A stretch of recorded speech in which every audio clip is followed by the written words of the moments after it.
नमस्कार दोस्तों, आप सभी का आपके अपने YouTube चैनल जीएस दरबार में हार्दिक स्वागत है। आशा करते हैं कि आप सब बहुत ही अच्छे होंगे। दोस्तों, हम लोग टॉप 25 प्रश्न जीके और जीएस से संबंधित प्रश्न करते हैं, जिसमें जो है यह प्रैक्टिस सेट संख्या 10 है। अभी तक हम लोगों ने जो है कुल 9 प्रैक्टिस सेट के माध्यम से डेली जो है टॉप 25 प्रश्न करते हैं। आज ये 10वां प्रैक्टिस सेट है, तो बिना किसी देरी के शुरू करते हैं। आपका पहला प्रश्न है, कौन सी गैस भविष्य की ईंधन गैस कहलाती है? आपके ऑप्शन हैं नियान, क्लोरीन, हाइड्रोजन या मीथेन। दोस्तों, पूछा गया भविष्य की ईंधन गैस, तो बताना इसका सही जवाब क्या हो जाएगा। तो भविष्य का ईंधन जो कहा जाता है वो हाइड्रोजन को कहा जाता है। ऑप्शन सी इसका दोस्तों सही जवाब हो जाएगा। आगे बढ़ते हैं, अगला प्रश्न देख लेते हैं कि ऐसी रेखाएं जो समान मेघाच्छादन की स्थिति के क्षेत्रों को प्रदर्शित करती है क्या कहलाती है? आइसोनेफ, आइसोमेघ, आइसोहेल या आइसोथर्म। तो समान मेघाच्छादन की स्थिति वाले जो रेखा प्रदर्शित करती है उसे क्या बोला जाता है? तो हम बताएंगे आइसोनेफ। ऑप्शन ए इसका सही जवाब हो जाएगा। आगे बढ़ते हैं, अगला प्रश्न देख लेते हैं कि राष्ट्रीय बाघ संरक्षण प्राधिकरण कब अस्तित्व में आया? 1992, 1994, 1996 या 2005? क्या पूछा गया है? राष्ट्रीय बाघ संरक्षण प्राधिकरण, तो ये कब आया? 2005 में। ऑप्शन डी इसका दोस्तों सही जवाब हो जाएगा। आगे बढ़ते हैं, अगला प्रश्न है, ब्रह्मांड की उत्पत्ति से संबंधित बिग बैंग थ्योरी का सर्वप्रथम किसने प्रतिपादन किया था? आइंस्टाइन ने, एडविन हब्बल ने, जॉर्ज लेमेटरे ने या जो है मिल्टन हुमासान ने? तो ये तो सभी को जवाब पता होगा कि जॉर्ज लेमेटरे ने जो है ब्रह्मांड की उत्पत्ति के सिद्धांत में बिग बैंग थ्योरी दी थी।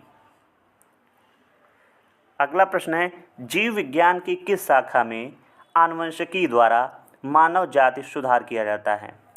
ऑन्कोलॉजी, यूथेनिक्स, थियोलॉजी या यूजेनिक्स? तो जीव विज्ञान की वह शाखा जिसमें आनुवंशिकी द्वारा मानव जाति का सुधार किया जाता है उसे क्या बोला जाएगा? तो हम बताएंगे उसे बोला जाए यूजेनिक्स। Option D. अगला प्रश्न है, एक पारिस्थितिकी कार्यक्रम मैन एंड द बायोस्फीयर प्रारंभ किया था, किसके द्वारा शुरू किया गया था? यूनेस्को के द्वारा, WWF द्वारा, WMO द्वारा या UNDP द्वारा? तो जो ये मैन एंड द बायोस्फीयर है ये प्रारंभ किसके द्वारा किया गया था? तो यूनेस्को के द्वारा शुरू किया गया था। ऑप्शन ए इसका सही जवाब हो जाएगा। अगला प्रश्न है, वर्षा की सर्वाधिक विरलता निम्नलिखित में से कहाँ पाई जाती है? लेह, जैसलमेर, जोधपुर या बीकानेर? तो विरलता मतलब सबसे कम, तो इसको सही जवाब हो जाएगा लेह। अगला प्रश्न, निम्नलिखित में से कौन भारतीय मानसून को प्रभावित नहीं करता? El Nino, jet stream, Tibet का पठार या गल्फ स्ट्रीम? तो इसका सही जवाब हो जाएगा gulf stream. Option D. Gulf stream इधर प्रशांत महासागर की तरफ नहीं पड़ता है, एल नीनो भी आता है, जेट स्ट्रीम भी आता है और तिब्बत का पठार भी भारतीय मानसून को प्रभावित करता है, लेकिन जो गल्फ स्ट्रीम है ये नहीं करता है। अगला, निम्नलिखित में से भारत का मुख्य सूखा क्षेत्र है? दक्षिणी पठारी भाग, पूर्वी तटीय प्रदेश, अरावली का पश्चिम भाग या मध्य गंगा का मैदान? तो अरावली का पश्चिम भाग जो है ये भारत का मुख्य सूखा क्षेत्र है। अगला है, उत्तरी पूर्वी मानसून से सबसे अधिक वर्षा प्राप्त करने वाला राज्य कौन सा है? असम, पश्चिम बंगाल, तमिलनाडु या उड़ीसा? बताइए। तो इसका सही जवाब होगा उत्तरी पूर्वी मानसून से सबसे अधिक वर्षा प्राप्त करने वाला राज्य तमिलनाडु। सही है, तमिलनाडु करता है। क्यों? क्योंकि आप सभी को पता है, अगर इस तरीके से भारत के मैप को देखें तो यहाँ पे इस क्षेत्र में पड़ता है तमिलनाडु, और इसमें ये आपका जो लौटता हुआ मानसून है, ये इस तरीके से यहाँ से आके इस तरीके से लौटता हुआ मानसून यहाँ पे तमिलनाडु में बारिश कराता है, इसलिए सबसे ज़्यादा वर्षा इसी को प्राप्त होती है। आगे बढ़ते हैं, अगला प्रश्न देख लेते हैं। अगला प्रश्न है, निम्नलिखित में से किस स्थान पर सूर्य सिर के ऊपर कभी लंबवत नहीं चमकेगा? दिल्ली, चेन्नई, भोपाल या शिमला? तो कहाँ नहीं चमकेगा? तो इसका सही जवाब हो जाएगा दिल्ली में नहीं चमकेगा, ऑप्शन ए इसका सही जवाब हो जाएगा। अगला प्रश्न देख लेते हैं। अगला प्रश्न है, प्रथम मानव प्रतिमा की उपासना भारत में सर्वप्रथम निम्न में से किसकी की गई? ब्रह्मा, विष्णु, बुद्ध या शिव? तो प्रथम मानव प्रतिमा की उपासना सबसे पहले बुद्ध की गई है, तो इसका सी जवाब सही हो जाएगा। अगला प्रश्न है, नागसेन कौन थे? एक यूनानी दार्शनिक, एक वैदिक पुजारी, एक जैन भिक्षुक या एक बौद्ध दार्शनिक?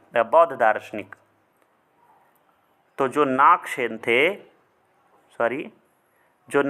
थे ये क्या थे? तो हम बताएंगे ये एक बौद्ध दार्शनिक थे, ऑप्शन डी। अगला प्रश्न है कि महात्मा बुद्ध का शिष्य जो उनकी मृत्यु के समय कुशीनारा में उनके साथ था, सारिपुत्र, मुगलना, आनंद या उपाली? तो इनके प्रिय शिष्यों में आनंद और उपाली थे। उसमें आनंद जो है उस समय जो गौतम बुद्ध जी थे उनकी मृत्यु के समय कुशीनारा में उनके साथ थे। आगे देखते हैं अगला प्रश्न। दिल्ली सल्तनत का प्रथम स्वायत्त शासक कौन था? कुतुबुद्दीन ऐबक, आराम शाह, नसीरुद्दीन महमूद या इल्तुतमिश? बताइए क्या पूछा गया है? प्रथम स्वायत्त शासक कौन था, ये आपको याद रखना है।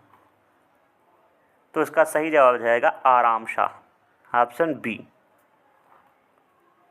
अगला प्रश्न है, निम्न में किसे लाख बख्श कहा जाता है? महमूद गजनवी, मोहम्मद गौरी, कुतुबुद्दीन ऐबक या कुबाचा? तो इसका सही जवाब दोस्तों हो जाएगा कुतुबुद्दीन ऐबक। कुतुबुद्दीन ऐबक को लाख बख्श कहा जाता है। क्यों? क्योंकि ये जो है जब यह गद्दी पर बैठा था तो इसने जो है लाखों का दान दिया था, इसलिए इसे लाख बख्श कहा जाता है। और यह जो है सिपा सालार की उपाधि धारण किए हुए था। अगला प्रश्न है, मुगलों की दरबारी भाषा क्या थी? अरबी, फारसी, उर्दू या तुर्की? तो मुगलों की दरबारी भाषा फारसी थी। अगला प्रश्न है, पानीपत के तृतीय युद्ध में मराठा सेनाओं का प्रथम सेनानायक कौन था? विश्वास राय, सदाशिव राव भाऊ या मल्हार राव या दत्ताजी सिंधिया? क्या पूछा गया? पानीपत के तृतीय युद्ध में, बताइए। तो इसका सही जवाब बताइए। हाँ, सदाशिव राव भाऊ, ऑप्शन 20 का सही जवाब होगा। अच्छा, ये अब आपको ये सेनापति पता है तो आपको कमेंट बॉक्स में बताना है दोस्तों कि उस समय पेशवा कौन था। तृतीय जो पानीपत का युद्ध हुआ उसमें उस समय मराठों में पेशवा कौन था, ये तो आपको बताना है कमेंट बॉक्स में। आगे बढ़ जाते हैं, अगला प्रश्न देख लेते हैं।